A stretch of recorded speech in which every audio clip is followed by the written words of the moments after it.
మొదటి సమూయేలు గ్రంథము 15వ అధ్యాయం 3వ వచనంలో మనం గమనించినట్లయితే ఇక్కడ అమాలేకీయులు జీవితంలో ఇజ్రాయేలీయులకి చాలా విరోధులుగా ఉన్నటువంటి పరిస్థితుల్లో వారు కఠినంగా ప్రవర్తించాలని దేవుడు వారికి సెలవిచ్చాడు.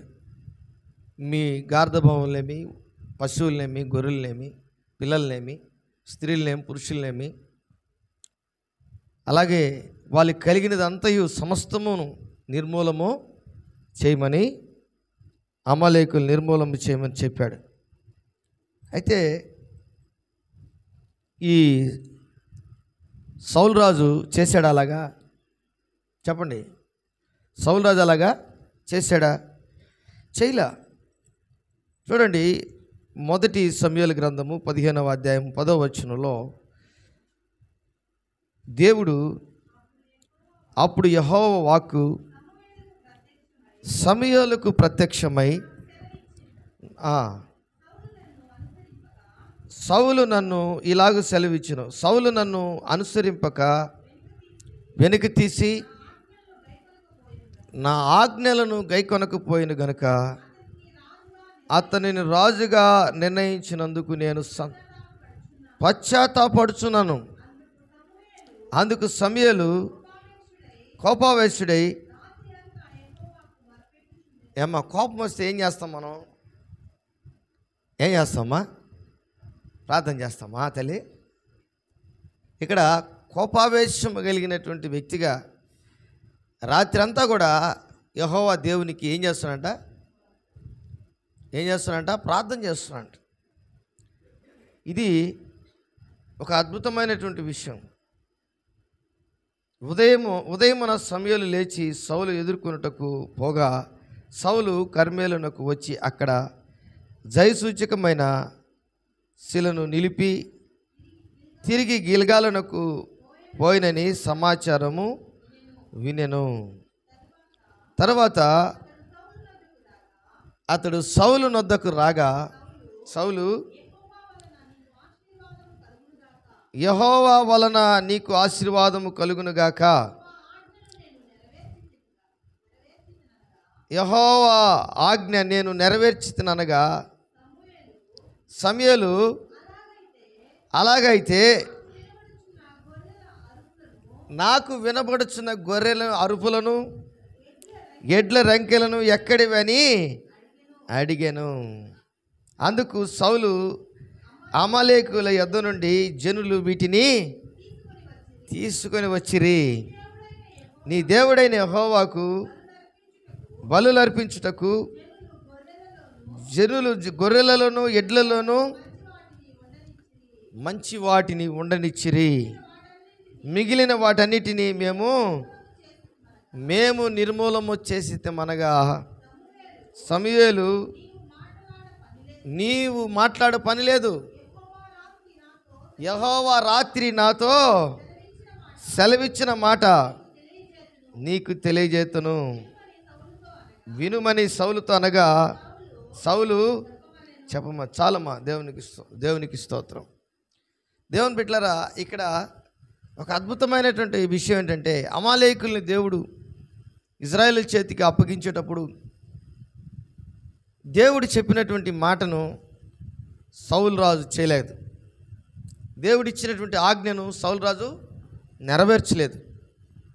ఈరోజు మన జీవితంలో కూడా దేవుడు ఏదైతే చెప్తున్నాడో, వాక్యం ఏదైతే మనతో మాట్లాడుతుందో, వాక్యానుసారంగా ఎప్పుడైతే మనం జీవిస్తామో అప్పుడే మన జీవితంలో ఆశీర్వాదాలు మన పట్ల నిలబడతాయి.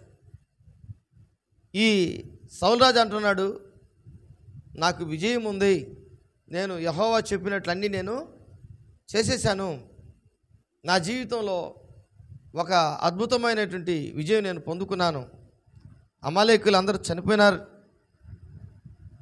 అమాలేకులందరినీ నేను నాశనం చేసేసాను, దేవుడు చెప్పినట్లు అందరినీ నాశనం చేసేసాం, అయిపోయింది, అందుకే నేను జయకేతము ఎగురవేశాను, అన్ని బలులు కూడా అర్పించేదానికి సిద్ధంగా ఉన్నాను, కొన్ని అర్పించాను, ఇవన్నీ చెప్పుకుంటున్నటువంటి పరిస్థితిలో సమూయేలు ఆల్రెడీ సమూయేలుతో దేవుడు మాట్లాడినప్పుడు సమూయేలు చెప్తున్నాడు, అట్లయితే ఈ గొర్రెలు అరుపులు, అలాగే ఎడ్లు రంకెలు ఇవన్నీ ఎక్కడివి అంటే, జనులు కొంత బలులు అర్పించుటకు కానీ మంచి వాటిని కొన్ని తెచ్చుకోవడం జరిగింది అని చెప్పడం జరుగుతుంది. అట్లయితే మీకు మాట్లాడాల్సిన అవసరము లేదు. రాత్రి నీ విషయం అంతా దేవుడు నాతో చెప్పాడు. దేవుని బిడ్డలారా, ఈరోజు ఒక అద్భుతమైనటువంటి విషయాన్ని మనం వింటున్నాం. అన్నిటికంటే ముఖ్యమైనటువంటి విషయం ఏంటంటే, దేవుడు ఏదైతే మనతో మాట్లాడతాడో, వాక్యం ఏదైతే మనతో మాట్లాడుతుందో ఆ వాక్యానుసారంగా జీవించడం ఎప్పుడైతే మనం నేర్చుకుంటామో అప్పుడే మన కుటుంబము, మన వ్యక్తిగత జీవితం ఆశీర్వాదకరంగా, దీవెనకరంగా ఉంటుంది. లేదంటే మనము అనేక విషయాల్లో ఓటమి పాలైనటువంటి వ్యక్తులముగా, నిరుత్సాహము, నిస్పృహ, వేదన, దుఃఖముతో కలిగినటువంటి వారముగా, అనేక విషయాల్లో పరాజయము కలిగినటువంటి వ్యక్తులముగా మనం ఉండగలం. ఎందుకనంటే దేవుని యొక్క ఉద్దేశం ఏంటంటే, ఎవరైతే నా మాట వింటారో, వాటి చొప్పున వారి జీవితం కొనసాగిస్తారో, ఎవరైతే దేవుని బిడ్డలుగా నన్ను అంగీకరించారో వారికే దేవుడు పరీక్ష పెడతాడు. వారికే దేవుడు పరీక్ష పెడతాడు. కాబట్టి ఇక్కడ ఒక అద్భుతమైనటువంటి మాట సమూయేలు సౌలు రాజుతో అంటాడు. చూడండి, 22వ వచనం, మొదటి సమూయేలు గ్రంథము 15వ వచనంలో, 15వ అధ్యాయము 22వ వచనంలో, అందుకు సమూయేలు తాను సెలవిచ్చిన ఆజ్ఞను ఒకడు గైకొనుట వలన యెహోవా సంతోషించినట్లు ఒకడు దహన బలులు అర్పించుట వలన ఆయన సంతోషించిన. ఆలోచించుము, బలులు అర్పించుట కంటే ఆజ్ఞ గైకొనుటయు, పొట్టేళ్ల కొవ్వు అర్పించుట కంటే మాట వినుటయు శ్రేష్టం. ఎంతమంది మాట వింటున్నారు దేవుని మాట? ఆలోచించండి ఒకసారి. మనం దేవుని మాటను వినే వారముగా ఉన్నామా? దేవుని మాటను ధిక్కరించే వారంగా ఉన్నామా? ఈరోజు ఒక అద్భుతమైనటువంటి విషయం ఏంటంటే, ఇజ్రాయేలీలకు మొట్టమొదటి రాజు, ఆ రాజు అనుకుంటున్నాడు, నేను ఈ ఆవులు తెచ్చుకుంటే, ఈ గొర్రెలు తెచ్చుకుంటే వీటి వలన ఏదైనా కొంచెం లాభం ఉంటుందేమో అనుకున్నాడు. కానీ దేవుడు ఏం చెప్పాడు? గొర్రెలనేమి, పశువులనేమి, పిల్లలనేమి, స్త్రీలనేమి, పురుషులనేమి.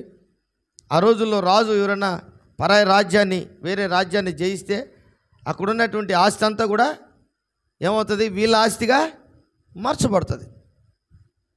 ఒంటెలు కానీ, గొర్రెలు కానీ, రాణులు కానీ, ఆ స్త్రీలు కానీ, పిల్లలు కానీ అందరూ కూడా వీళ్ళ బానిసలుగా చేసుకుంటారు. వారిలో ముఖ్యమైనటువంటి వారిని తీసుకొచ్చి వారు పనివారిగా చేసుకుంటారు. అయితే దేవుడు చెప్తున్నాడు, వీళ్ళు పనివారిగా కానీ వారిని ఒక దగ్గరగా ఉంచకుండా వారి యొక్క ఆస్తి అంతస్తు అన్నింటినీ కూడా సర్వము నిర్మూలము చేయాలి. అప్పుడే మీరు నా మాటను గైకొన్నటువంటి వారుగా ఉంటారు.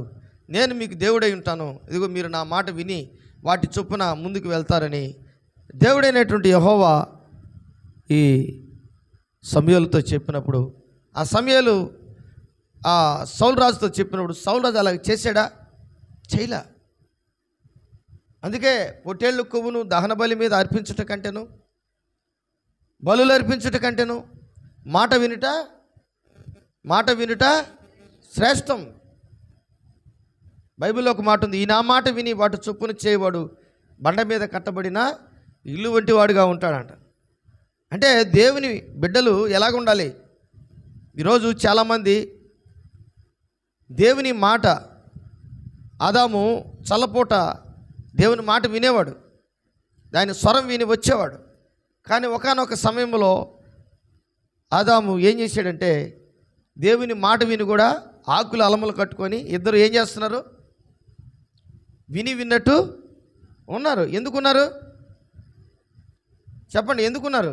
భయం ఉంది, ఏదన్నా అంటాడేనో భయం ఉంది, దిగులుంది, ఏం చేస్తాడో ఇప్పుడు అంటే ఆజ్ఞ అతిక్రమించారు.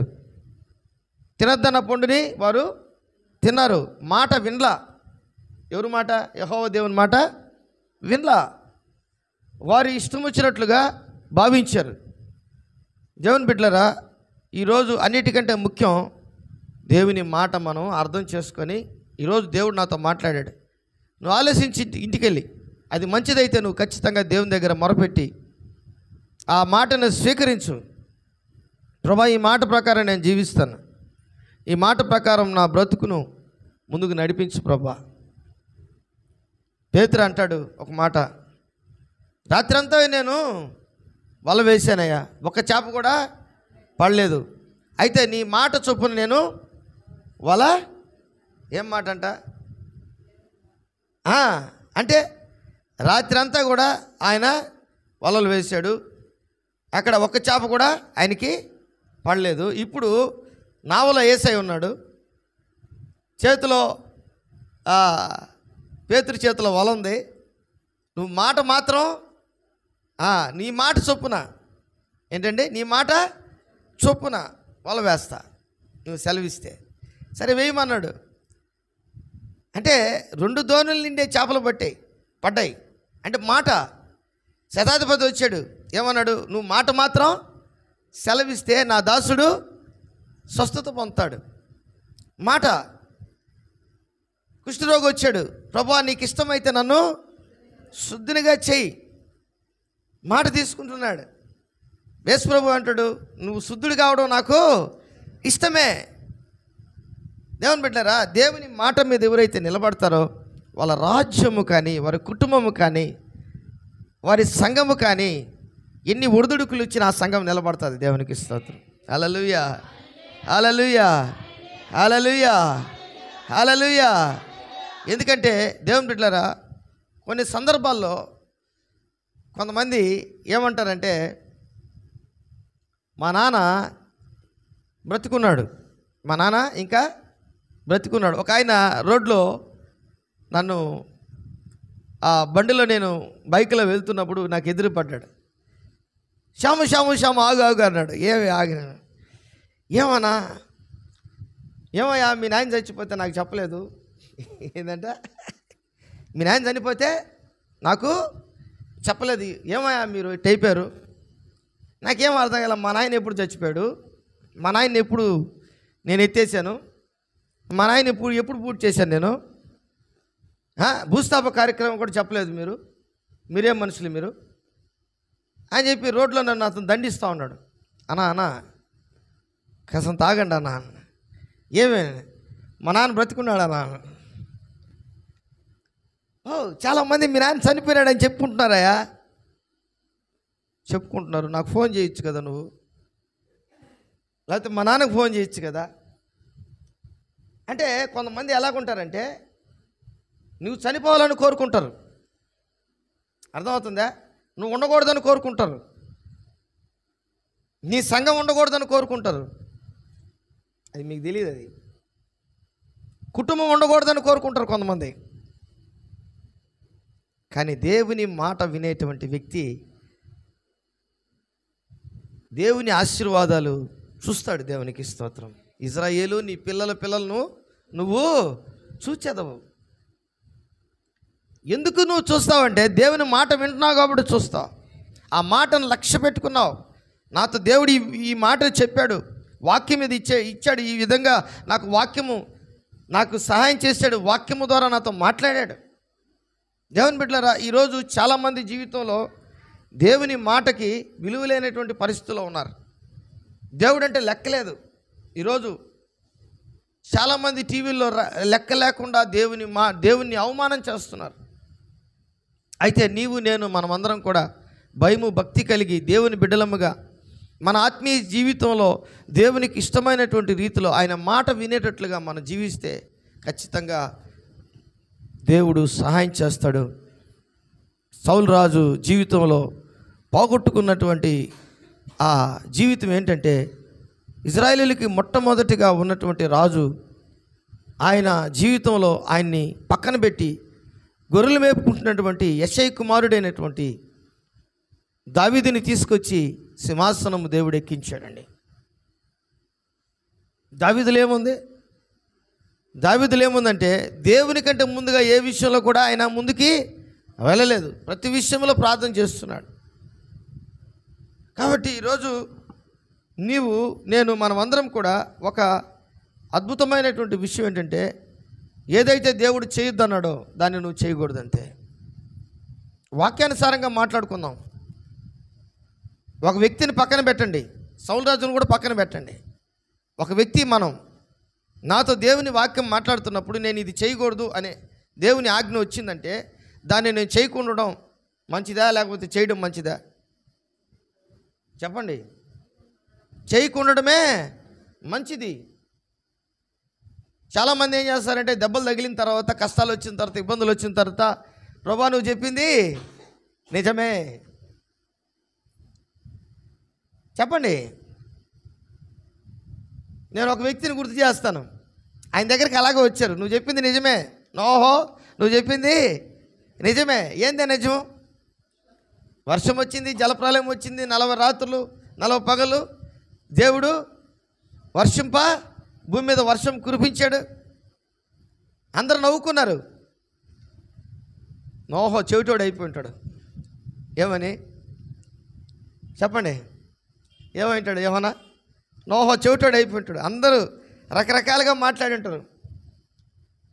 ఎన్ని సంవత్సరాలు చెవిటోడు? కనీసం 100 సంవత్సరాలు ఆ నావని వారు నోహో తయారు చేశారు. ఎన్ని అంతస్తులు? 3 అంతస్తులు.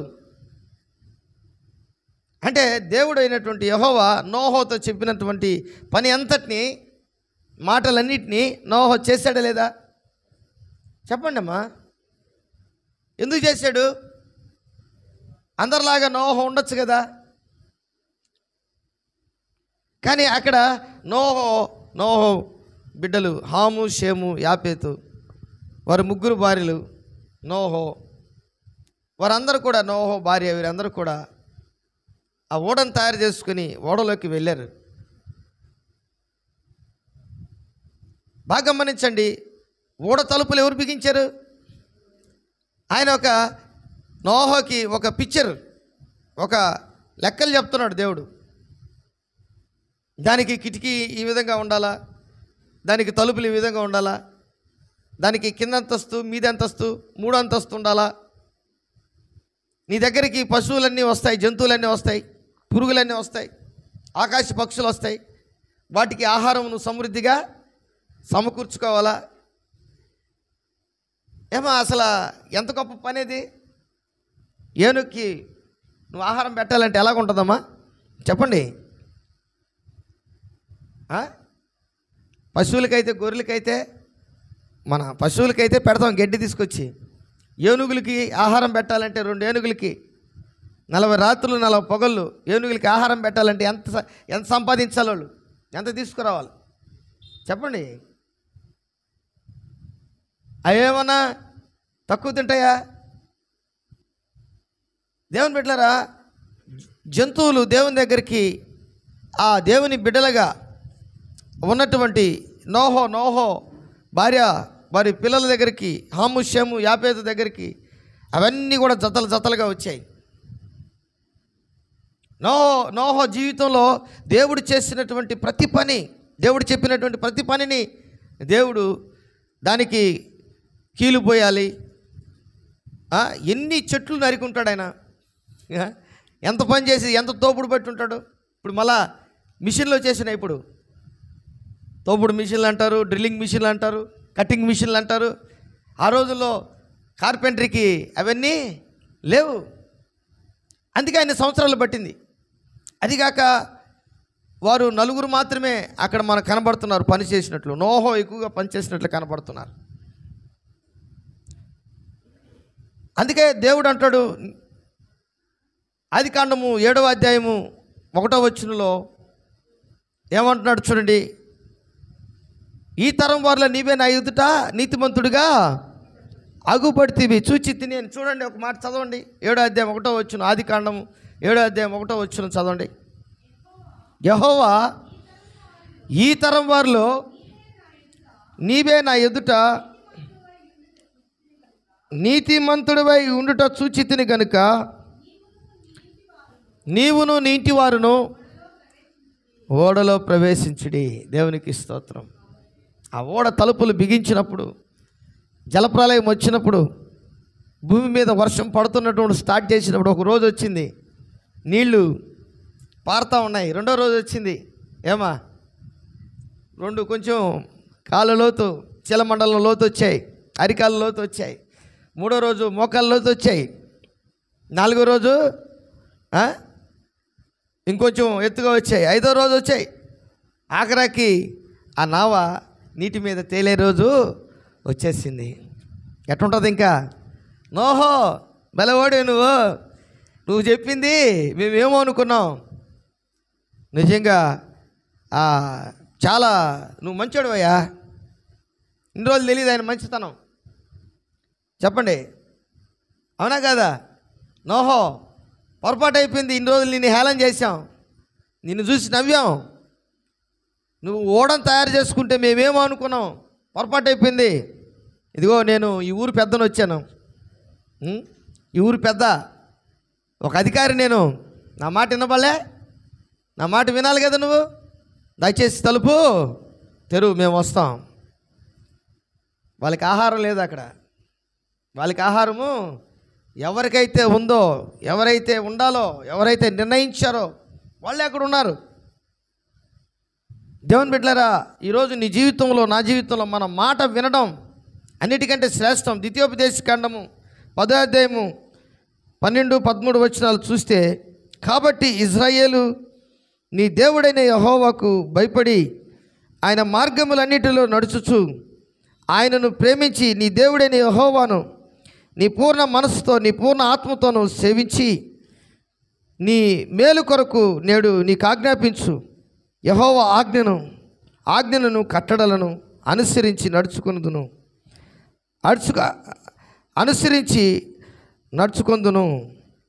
ఆ మాట కాక దేవుడైన యెహోవా నిన్ను మరి ఏమి అడుగుచున్నాడు అంటే, ఆయన మాట వినమని చెప్పినటువంటి మాట తప్ప, ఆయన కట్టడలను, ఆయన నియమములను, ఆయన ఆజ్ఞలను పాటించమని చెప్పినటువంటి మాట తప్ప నిన్నేమైనా అడిగాడా? చెప్పండి. బలులను అర్పించమంటున్నారా? లేకపోతే కొరువిన దూడలను అర్పించమంటున్నాడా? లేకపోతే నీ పిల్లలని నాకు బలిగా అర్పించమంటున్నాడా? లేకపోతే నీ గొర్రెలను నాకు మందలుగా అర్పించమంటున్నాడా? కాదు.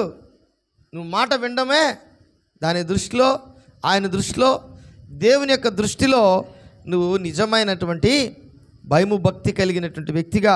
ద్వితీయోపదేశకాండం 10వ అధ్యాయము 13వ వచనం మరొకసారి చదవండి ఎవరైనా. నీ మేలు కొరకు నేడు నేను నీకు ఆజ్ఞాపించు యెహోవా ఆజ్ఞను కట్టడలను అనుసరించి నడుచుకునుట నందును,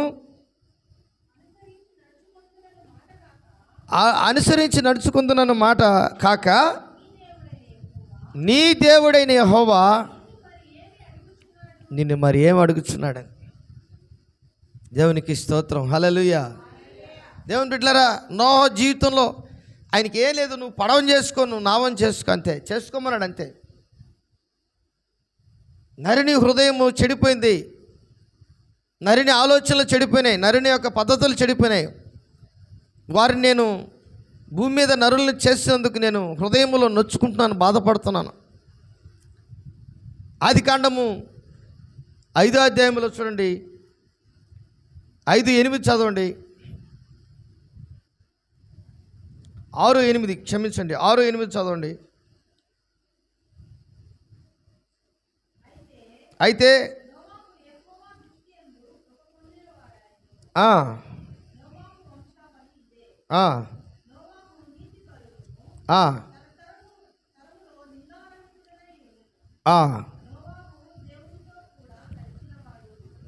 నోహో దేవునితో నడిచినవాడు. తర్వాతమ్మా